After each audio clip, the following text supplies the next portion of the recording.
everybody? Welcome back to another cup of conversation. Where we have conversations worth having. I am your host T. And I'm your host Coco. And we back on the couch today, y'all. Y'all back with T and Coco. Yeah. We still ain't get our song name. I know. We getting it together. We gonna do it. We gonna get it. We have to. We have to. We gonna have it for the live show. We gonna debut our song for the live show. Because I mean, what kind of duo is we without a theme song? Like, know. what kind of shit? We ain't, you know. We lame. No, seriously. But yeah, we're gonna debut it for the live show. It's gonna have to be lit. Yeah. But y'all know how we start off. How you feeling? How you dealing on this good old I'm night? sleepy as hell, y'all. I don't know why I'm so sleepy.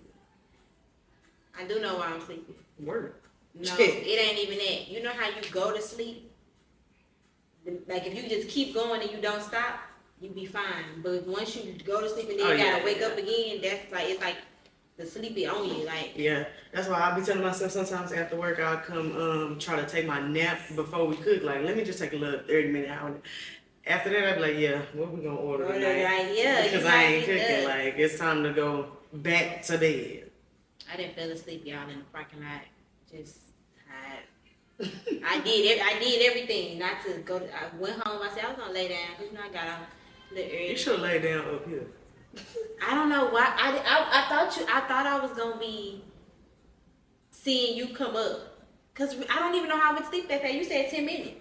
Yeah. When you said to me, and I was asleep. And it was 10 minutes for real. I looked at it too. I said, oh, I really. That's why I thought I had missed the whole show when I text you. That's why I called you like that. I was like, y'all gone, y'all up there like. Yeah, I was like, I was about to leave on her ass. Shit. 5 more minutes. I was leaving at 8. Damn. I thought I had missed the whole show, y'all. But no, She almost did. I'm sleepy. That's how I'm feeling. But how I'm dealing is I'm pushing through. Got to push through. Yeah. I'm feeling here. I'm feeling like we got a lot to do. Not in a short amount of time. We just got a lot to do. And I feel like the fact that we kind of ambitious about pushing, we always gonna have a lot to do. So that's like our norm. I mean, annual show every year now. This is year 2.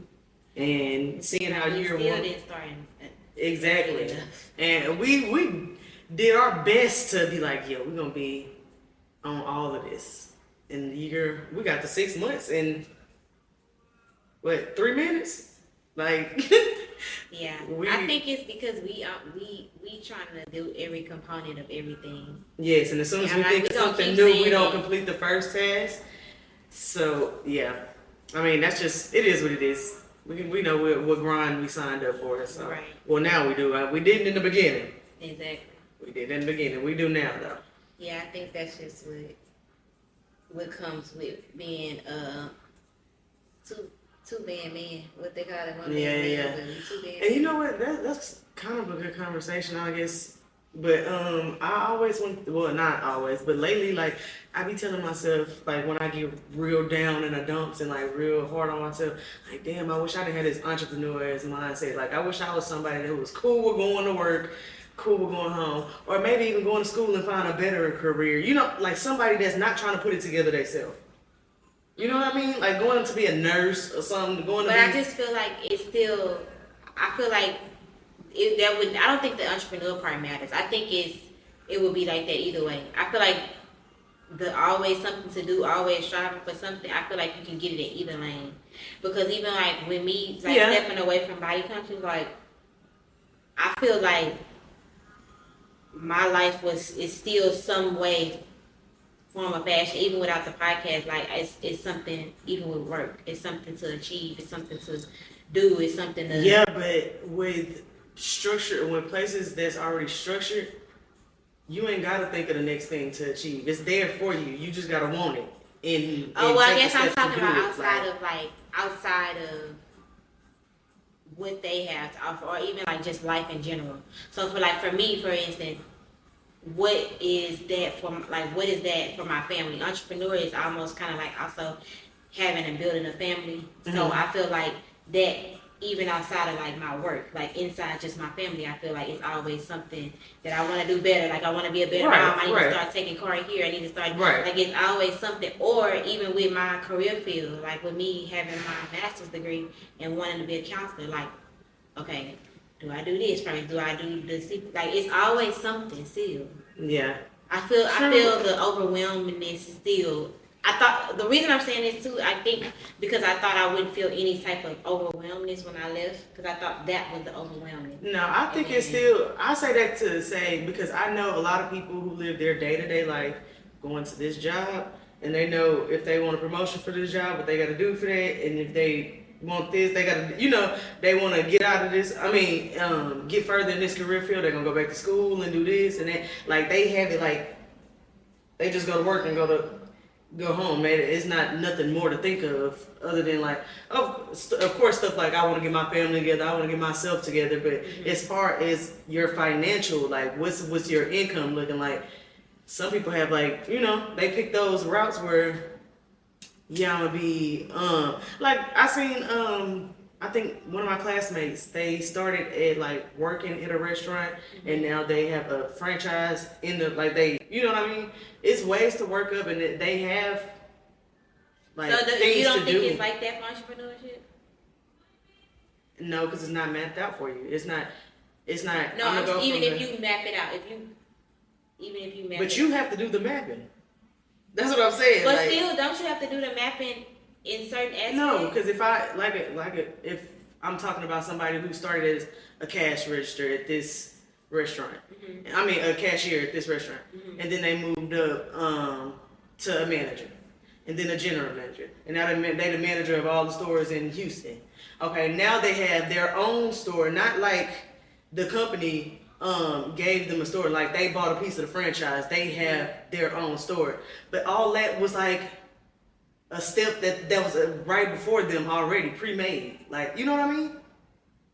General manager is a pre-made step. The owner, having the ownership in it is a pre-made step. That's all. Like they ain't have to think about it. They just had to want to do it and put the work in. I ain't saying it's like a different grind or anything, but they just had to want to do it to get it done. They didn't have to say, damn, what's next? Like, what go from here? What go from cashier? Like, am I going to be a cashier forever? Like, they didn't have to make up that next role. So sometimes I be feeling like it's a blessing and a curse, kind of like a little burden and a blessing at the same time, that my mind wanders this way. But I know a lot of people who, like, I'm cool with my day to day, and then, I might get a little... I might go back to school or get up a little bit more so I can get a couple more dollars. But as far as career-wise go, some people don't be shooting for the moon. And then another like aspect of that is just we not gonna all like a good majority of people gonna die without being thousandaires, millionaires.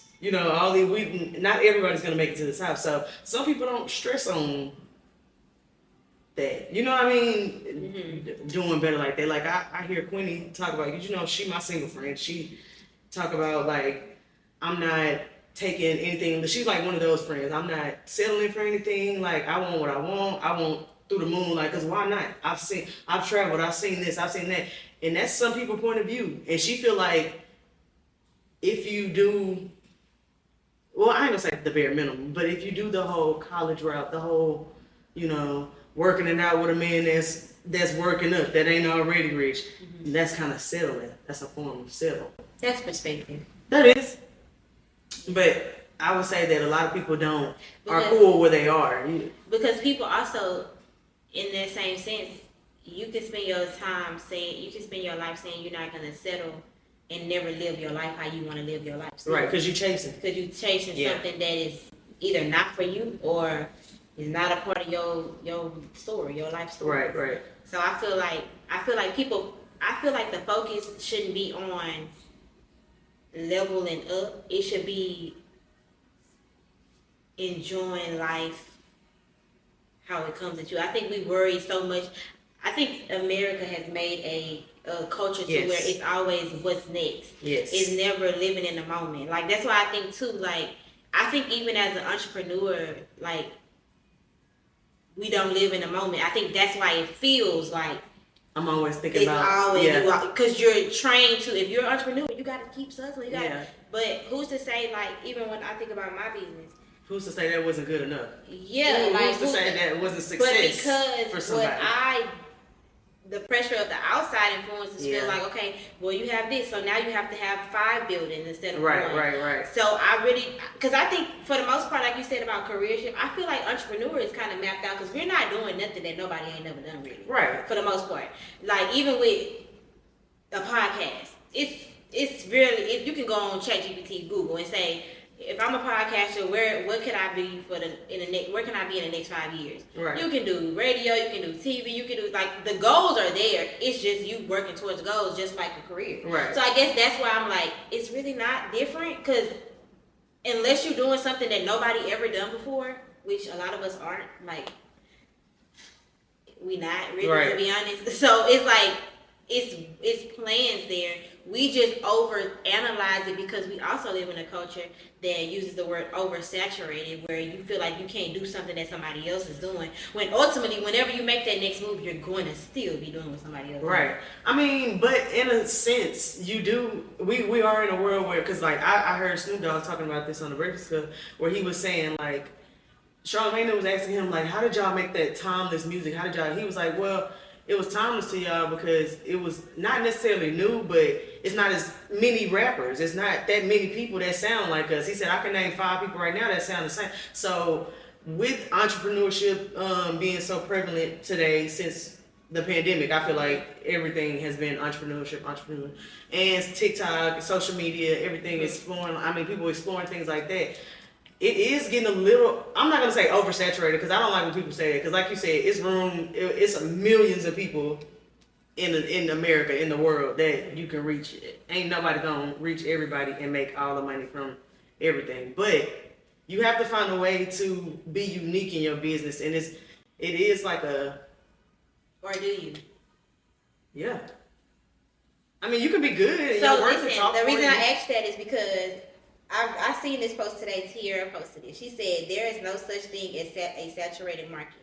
If anything, it's proof that it can be done. The presence of others isn't competition. It's a confirmation that there's room for you too. And the reason I say that you have to find a way to be unique. But really, do you have to find a way to be unique? I know, be unique, because we always use the analogy of like bread. None of the breads are like, you know what I'm saying? Like, we got 100 white breads and they all make money. We got, you know what I'm saying? Like, for the most part, you might have a better, like, quality or something, but for the most part, you still selling bread. Or you still selling tissue. So you don't think them people have board meetings, rooms where they're like, how can we do this market better? How can we make ours, like, the standout product? Yeah, but I don't think it's nothing unique. I think it's just where you take the focus. I don't think it's, and I guess I'm saying unique is because I mean, for me, I really have never seen a bread commercial or like mini marketings of bread. Oh, I have. Like, I'm just saying, like, that's not prevalent upon, like, TV, like, just markets, like, oh, buy bread here, or, like, whatever they doing, I don't know what they doing, because it's a lot of businesses that don't. We using bread analogy as something that people need. People right. So that's something people need. People don't need their hair done. People don't need their lashes done. But that's the businesses we are getting into. Ain't nobody getting into making bread businesses. Well, you talking about black people? I'm talking about a community as a whole. Like, this generation, us too. Like, ain't nobody getting into bread I don't know. I just think we getting into the more popular businesses, like streaming, like for that that. example, I feel like people just follow who they like.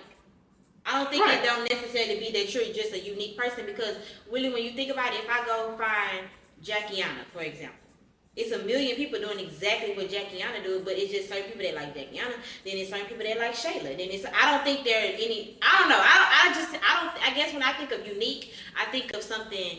But that's why their people watch them, because they are unique to them, or they like whatever because they could, like you said, be watching a million other people that do the same thing, but they are unique to that person, to that viewer. So that's what you do have to be unique to somebody. You do have to be eye-grabbing to somebody. It don't have to be to everybody, and it ain't gonna be to everybody, because you ain't gonna be. So what makes a person unique? Like, so let's define unique. I mean, it just depends on what you like. Some people, I just shared something the other day where E. Kane was doing dumb shit, and some people like her. I can't stand to see people doing dumb shit. But does that make her unique though? Just because people like her, does that make you unique? I think that's where I'm getting.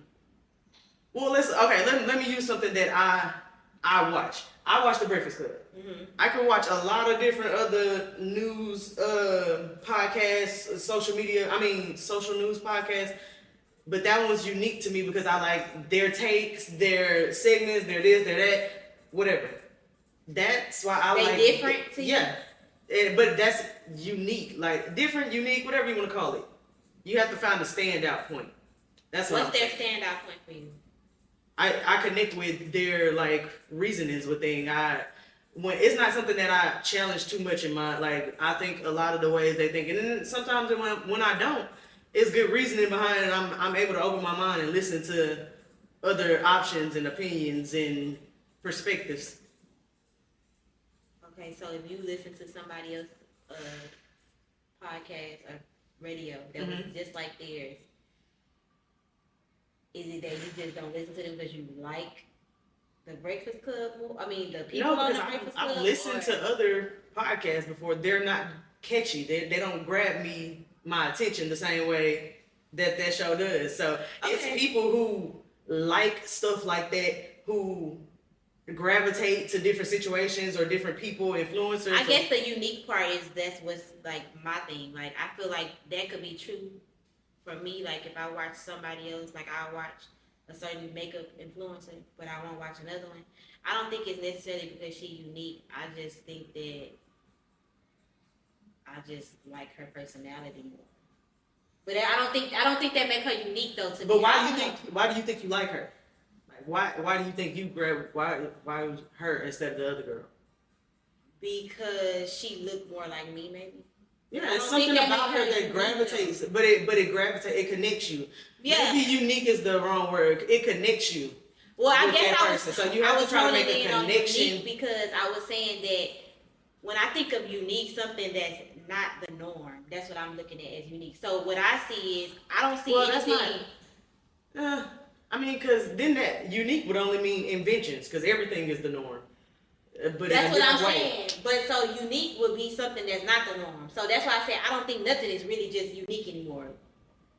And it's very seldom that I be like, oh, now that's different. I ain't really, that ain't really, you know what I'm saying? Like, I feel like nowadays it's not like it used to be, to where it's like I really have to focus on standing outside the box. I feel like we can all be in the same box. And I think TikTok kind of proved that too. Like, you can really be in the same box and make hella money or have hella influence. You get what I'm saying? So yeah, but you do have to connect with it. I guess you, like I said, unique might have been the wrong word. Yeah. You have to be different and you have to connect with people. It can't be, because it is a lot of people who do like to try to do all the same thing. Like, it's people that come after E. Kane that try to do the same thing she do, but they ain't going viral for us. So, like, that's different to somebody, but it ain't connecting. Yeah. But I do think entrepreneurship is, I don't know. To me, it's just it's a lot more thinking. Like I said, it's a lot more headspace. And I used to sit back a lot and just be like, I wish I didn't have such an open mind about things. Like, right. I wish I had a straightforward. You go to college because I went to college for criminal justice at first. Mm-hmm. You go to criminal justice. You go to law school. You do this. You did. Like, that's the path. I mean, like, kind of like, I don't want to sound like, you know, stereotypical. Kind of how they say, like, African and Asian parents are, like, they want you on the straight and narrow. Like, you know your path at 13. Right. Like, so that's what I mean by, like, it's already there. And it's already there for us too, but, like, most people don't go to business school as they should, or, you know, yeah, they do those important things. So, yeah. Yeah, it sucks to be innovative or creative, I feel like. Yeah, because, I mean, I got on and just go to work, and she cool with it. Like, she said she might go back to school to get some more money, but, like, I mean, she cool with it. And I'm cool with that fun. If that's what you like, baby. And I mean, ain't like she living bad or anything. Right. She got everything. Like Bubba said this morning, like, we was talking about something. He was like, oh, I'm good. I mean, I ain't stressed. We got everything in the circle. Like, turn around in the circle, you got everything you need right here. Like, and I think that's the attitude to have, because ultimately, when you really think about it, like, it's nothing more to really have, really. Like, you know what I'm saying? It's like, even like when I think about like the height of me and Carrie, like having money that we thought was, oh God, hella money, like, I ain't gonna lie, and it might be to somebody, you know what I'm saying? Yeah. But having that money and then like not having that money and then coming back into it, like, it's like you realize like you didn't have, your life really wasn't any different that it mattered. It might have been different in aspects, but it wasn't different in as in you not eating, you ain't got a roof over your head. Like, yeah, you got the essentials, even the higher things, like even with me, I feel like we've been able to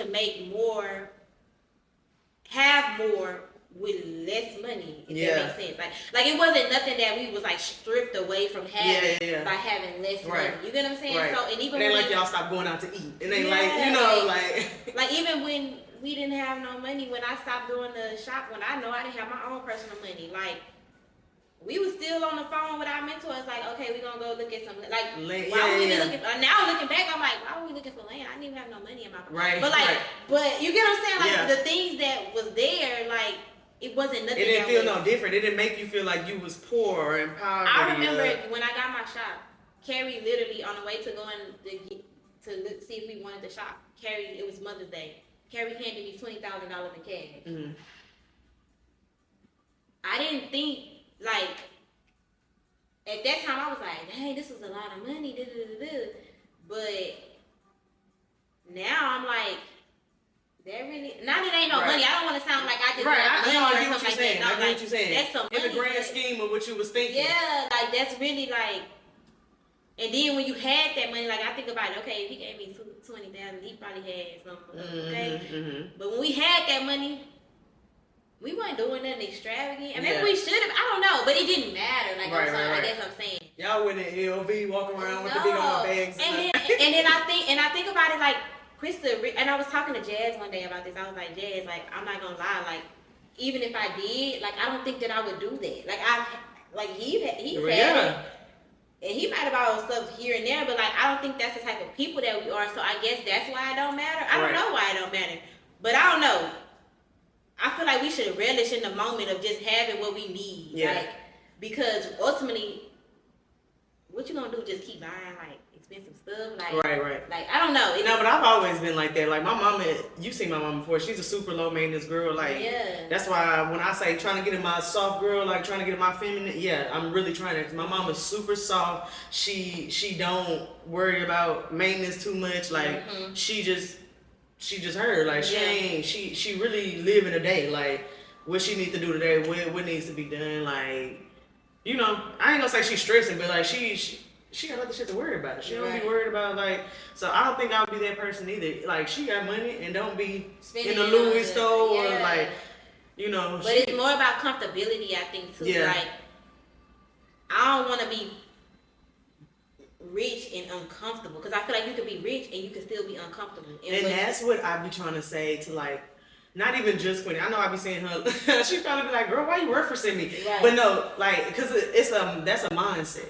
That's a mindset, and it's a lot of people out here wanting for a lot, and it's like, bro, I want you to relax. I want you to take a deep breath, because I mean, we was having our monthly girl days or whatever, and like, we had one of them days. Like, we all, not even just her, we all decompressed. She was like, girl, I'm glad we had this day. Like, I'm glad I can get some of this stuff off my chest and stop trying to portray so perfect. I'm glad, like, you know, because that's also what money brings. It makes you live this standard that is not really even necessary. I feel like some of the people that are the richest, like, are the most unhappy, and not because they want to be unhappy or because money makes them unhappy, but money brings more problems. And money, when you have, the more money you have, it seems like the more money you spend. You know what I'm saying? And so once you spend more money, then you have more problems and more people that you have to deal with because you're spending that more money. So it's all like a trickle effect versus just saying, okay, I'm good with making this,